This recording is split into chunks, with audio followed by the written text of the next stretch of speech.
imunização é importante, independente da faixa etária, pois combate doenças e salva milhares de vidas anualmente. Para os idosos, a prática de se vacinar pode garantir um envelhecimento mais saudável. Sobre esse assunto, a gente conversa agora com a geriatra, doutora Alana Menezes Santos. Seja muito bem-vinda, doutora. Obrigada pelo convite, Abi, Léo. Faz o que é preciso fazer, né, doutora? Acho que você começou falando uma coisa muito importante, né? A vacina, ela é importante como a dieta, o exercício físico. Ela entra nesse grupo da prevenção das doenças, né? Com dieta e exercício, a gente previne as doenças crônicas, pressão alta, diabetes, mas só com as vacinas que a gente consegue evitar as doenças infecto-contagiosas, né? Idoso também morre muito por pneumonia, por gripe. Verdade, é uma das doutora. principais causas de mortalidade. Qual é o principal objetivo das vacinas? Então vamos lá, vamos pensar assim, existe um senso comum que vacina é muito para criança. Sim. Porque, assim, quem tem criança em casa sabe que até os 2 anos é um monte de vacina, é na coxa, no bracinho, gotinha, porque elas nascem com o sistema imunológico assim, nunca teve contato com bichinhos, né? Então a gente tem que ir lá estimular com as vacinas. O idoso é um pouco diferente, Abi. Eles têm uma imunossenescência. Então, assim, é como se o anticorpo dele também envelhece. Ele teve contato há 30, 40, 50 anos atrás. Então, esse anticorpo, ele não lembra mais que já teve contato. Então, a gente passou.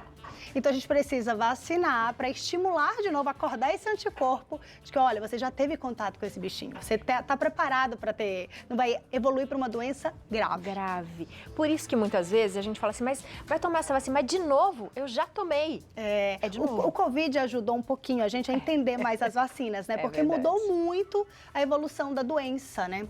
Então, acho que é assim que a gente tem que pensar. Acho que a primeira regra é isso. Vacina não é só para criança. Sabe que eu falei pro meu cunhado que eu vim aqui ontem? Vou falar sobre vacina no idoso. Ele falou, mas existe um calendário só para o idoso? Existe. Gente. Vacina não é só para criança, vacina para idoso não é só para o Covid, né? Existem muitas outras doenças. E sabe uma boa notícia também? Muitas das vacinas que a gente vai falar, elas estão disponíveis no SUS, assim. Isso é muito bom. Isso é bom, porque custo é um problema. Então, existe um calendário de vacinas para idoso. Existe um calendário de vacinas. Então, vamos falar dele? Vamos falar das principais, pelo menos, né? Então, vamos para a primeira. Qual seria a primeira? Vamos falar sobre influenza, né? Acho que tá até ali no painel. Influenza, que é a gripe. A gripe. A gente acha assim que gripe, gente, gripe não mata, né? Resfriadinho, a gente tem vários durante o ano, né? Gente, a gente está falando de uma infecção grave, de um resfriado um pouco mais potente, tá? Então, do mesmo jeito, o idoso, ele tem que tomar a vacina da influenza todos os anos. Pelo menos 80% das mortes por gripe ocorrem nos idosos. Então, a gente tem que estar preparado para isso. E assim, às vezes ele não morre só da gripe, mas a gripe descompensa um diabetes, descompensa uma doença cardíaca, então é importante. Uma outra coisa, Bi, que eu queria falar da vacina da influenza, não sei se você já ouviu falar. Mas se eu tomo a vacina, eu fico gripada. Sim, todas as vezes eu já ouvi falar isso, todas as vezes. Meu sogro autor fala assim, não, eu fico gripada toda vez que eu tomo. Se eu tomar a vacina, eu fico gripada. Gente, não é assim, né? Até porque ela é feita de vírus morto, né? Inativado. Então, não tem como ela causar doença. O que acontece é que ela é aplicada no período que a gente já tem muito resfriado.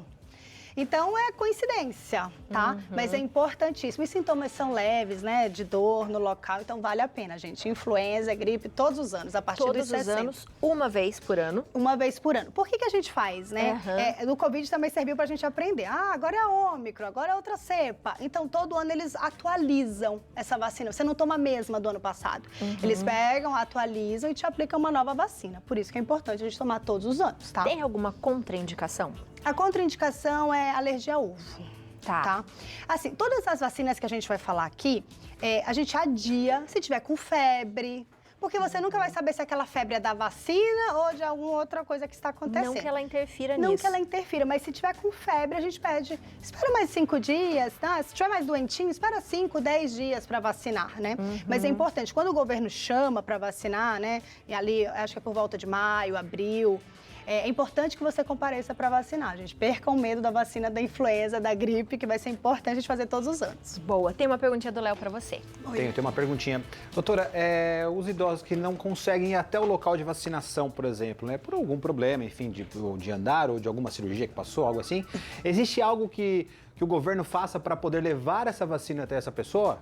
Léo, ótima pergunta, né? A maioria das vacinas, elas estão disponíveis, então, nas UBSs, que já são meio que próximo das residências, tem no bairro. No bairro. Também tem centros de referência de imunização, que já é um pouquinho mais especializados, são vacinas um pouquinho mais complicadas. Existem as clínicas privadas, né? Porque, por exemplo, no governo é a trivalente, na clínica privada você consegue a tetravalente. Mas também existem aqueles sistemas de atendimento domiciliar, principalmente para os idosos acamados, né? Que vai um agente de saúde, uma enfermeira, e eles também levam as vacinas nessa época de vacinação da influenza.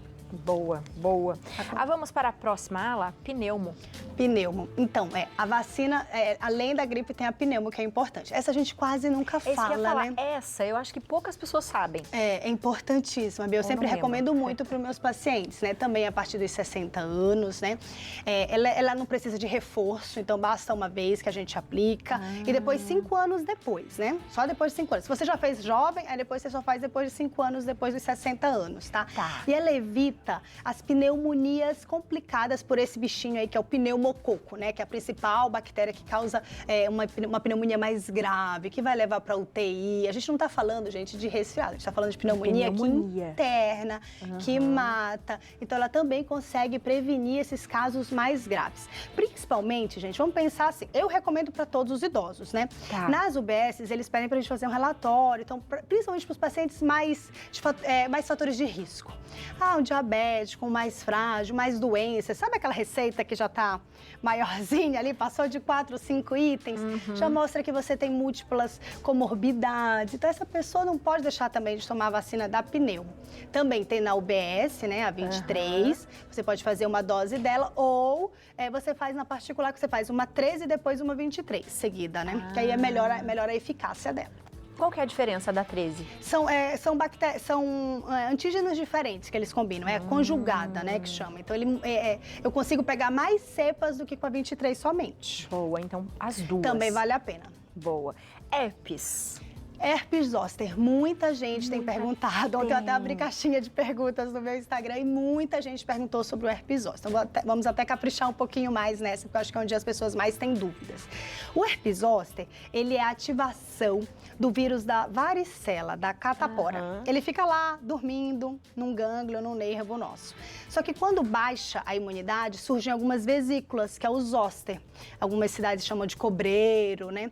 Aquelas lesões doem um pouco. O problema do zoster é o que fica depois que ele vai embora. As vesículas vão embora, mas dá uma neuropatia, dor intensa. Eu tinha paciente que ele não conseguia encostar a camisa, por exemplo, porque ele teve uma lesão aqui na barriga. Porque ele segue o movimento do nervo, tá? Então, gente, lembra que a gente estava falando sobre a parte imunológica também envelhece, meus anticorpos já não estão iguais. Aí o que acontece? O idoso, diabético, também cheio de comorbidades, esse vírus se reativa. E aí vem o herpes zoster. Então, a gente também recomenda a partir dos 50 anos, essa é um pouquinho mais jovem. Mais jovem. E esse ano, a gente já tem uma vacina antiga no Brasil que já estava em ação, só que esse ano chegou uma nova, que são 2 doses, com intervalo de 2 meses, ela tem uma eficácia de 95%. E ela também é com vírus inativado, então ela dá mais segurança. Tudo que é com vírus inativado, a gente fica um pouco mais seguro para fazer para o idoso, porque não causa doença. E ela tem uma eficácia excelente. Então, também é uma vacina que eu recomendo bastante, gente, a vacina da herpes zoster. Só que ela é uma das poucas que não tem no SUS. Quem sabe um dia. E aí, ela também toma uma vez só e depois... também não precisa mais. Mesmo quem já tomou a vacina antiga, que era com vírus atenuado, pode fazer essa agora com vírus inativado. Boa. A tríplice. A tríplice bacteriana, né? Que é a DT, a do tétano, né? Que a gente fala muito. Quem já tomou sabe, Nossa, fica dolorosa. Que dói. A gente faz medicina, tem que tomar, não tem jeito. Mas, gente, ela previne de uma doença gravíssima, que é o tétano, né? As outras, a coqueluche, ela já não é tão comum no idoso, ela não causa... Até porque ele já teve contato lá atrás. Só que a coqueluche, ela é grave para as crianças, então a gente tem que proteger... Sabe, a gente tem que fazer um bolsão de proteção, né? Então, o idoso vacinado, ele também protege uma criança que mora junto com ele. Então, é importantíssima a DT. Essa já tem que fazer reforço a cada 10 anos. Essa começa desde a infância, vai no jovem e vai até o idoso. A cada 10 anos a cada 10 anos a gente faz um reforço. Boa. Hepatite B. Hepatite B, essa também. Aí da criança, do jovem e o idoso também não está de fora. Se já fez lá atrás, ele pode dosar o anticorpo, o médico, né, que está avaliando, pode dosar o anticorpo para ver se esse paciente tem anticorpos suficientes e não precisa revacinar, tá? Se não, gente, a gente recomenda também, né? Hepatite tem contato com sangue, com instrumentos, isso pode provocar e ela causa uma hepatite crônica, né? Ela não dá só febre, olhinho amarelo, né? Hepatite B, ela pode dar outros problemas mais graves. Então, é importantíssimo também fazer parte do nosso calendário no idoso. Vamos para a Covid. A Covid, a gente já falou bastante. Acho que todo mundo Acho já que entendeu, tem que seguir, né? tem que seguir a orientação dos ministérios, né? Hepatite A. A gente falou sobre B, todas as importantes. Então, gripe, pneumonia, herpes zoster, hepatite B. Essas outras agora são para casos especiais. Porque a hepatite A, por exemplo, ela causa uma hepatite leve, aguda, ela não é que nem a hepatite B. Dá uma febre, dá um olhinho amarelo. Então, nesses casos, são mais leves os sintomas. Então, a gente só faz quando está tendo surto no bairro, na cidade. Tem muita gente tendo, aí a gente recomenda que faça, mas não é de rotina recomendado. Boa. E é a mesma que a gente fala aqui, daí tem a febre amarela, o meningo, a tríplice viral, todas elas. A febre amarela, não sei se você lembra, mas há uns 4 ou 5 anos teve um surto em São Paulo, que a gente mandou vacinar todo mundo. Mas ela também, é preciso avaliar risco-benefício para tomar a febre amarela. Então, é casos específicos, principalmente para quem vai viajar para áreas de maior risco. Maior risco. E quando a gente fala, por exemplo, sei lá, sarampo. Veio agora de novo um monte de gente pegando sarampo. Mas eu já tomei essa vacina quando era criança. Vale a pena reforçar também? É o mesmo caso? A tríplice viral também está nesse caso. Tá nesse caso. Os idosos hoje já tiveram contato com sarampo lá atrás. Mas, de qualquer forma, é a história do bolsão também. Se eu protejo o idoso, ele não contamina uma criança, que pode ser... No idoso também o sarampo é grave, né? Mas ele também, a gente só indica quando está tendo surto na cidade, né? As crianças não podem deixar de tomar essa vacina, porque assim a gente acaba com o sarampo de vez. Já não falávamos do sarampo por muito tempo. Muito tempo. E voltou. Porque paramos de vacinar. E essa coisa de negar-se a tomar uma vacina com receio de, mas eu tenho isso, eu tenho pressão alta, interfere, doutora? Ai, gente, eu recomendo fortemente. Né? Assim como eu recomendava para o Covid, né? Mudou muito a evolução da doença. É uma doença infecto-contagiosa que a gente pode se proteger, né? Além de máscara, como as outras.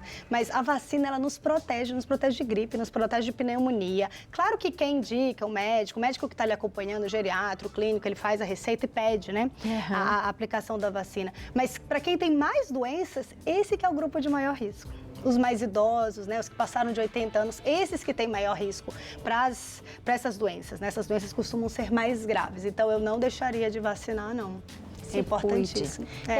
A gente ama, né, as pessoas, ama os nossos pais, os nossos avós. Então, se a gente puder também auxiliar para que essa cadernetinha de vacinação esteja em dia também, a gente vai estar ajudando muito, né, doutora? Já não façam a dieta, façam atividade física, mas também se vacinem, né? É assim que a vacina foi uma das maiores avanços tecnológicos na medicina. Foi ela que fez a gente viver tanto, porque as crianças pararam de morrer, né? A gente reduziu a mortalidade infantil e conseguiram chegar ao idoso. Agora, para a gente poder viver mais, a gente também tem que se vacinar depois dos 60 anos. Boa. E acho que uma das que mais a gente tem que pensar é essa da pneumonia mesmo. Que a gente esquece, viu?